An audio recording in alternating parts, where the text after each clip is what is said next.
राधे राधे दोस्तों, आज मैं आप सभी को अक्षय तृतीया की कथा सुनाना चाहती हूँ।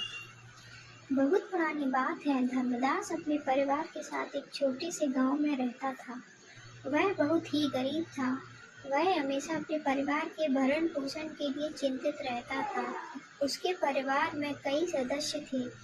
धर्मदास बहुत धार्मिक प्रवृत्ति का व्यक्ति था।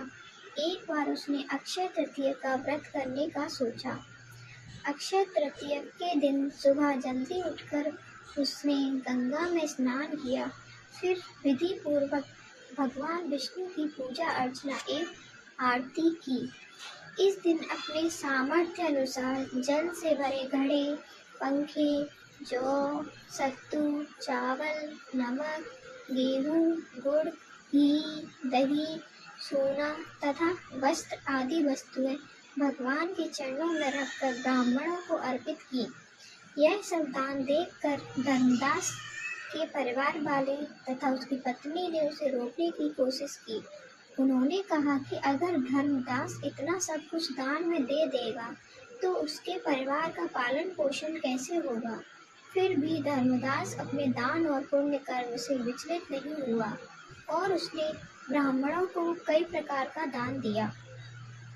उसके जीवन में जब भी अक्षय तृतीया का पावन पर्व आया, प्रत्येक बार धर्मदास ने विधि से इस दिन पूजा एवं दान आदि कर्म किया।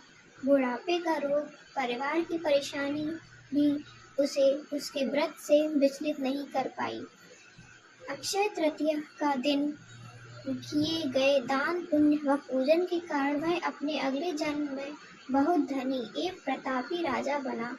वह इतना धनी और प्रतापी राजा था कि त्रिदेव तक उसके दरबार में अक्षय तृतीया का दिन ब्राह्मण का वेश धारण करके उसके महायज्ञ में शामिल होते थे।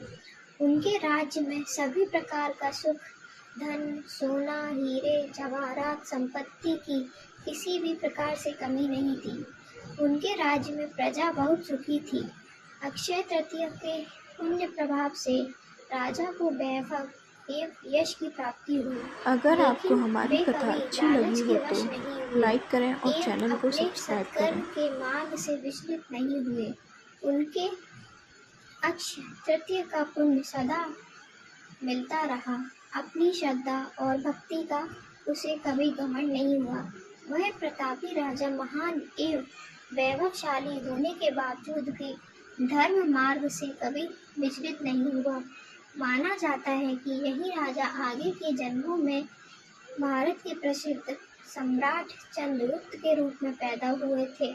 जैसे भगवान ने धर्मदास पर अपनी कृपा की, वैसे ही जो भी व्यक्ति इस अक्षय तृतीया की कथा का महत्व सुनता है और विधि विधान से पूजा एवं दान आदि करता है, उसे अक्षय पुण्य एवं यश की प्राप्ति होती है। आपको हमारी कथा अच्छी लगी हो तो लाइक करें और चैनल को सब्सक्राइब करें।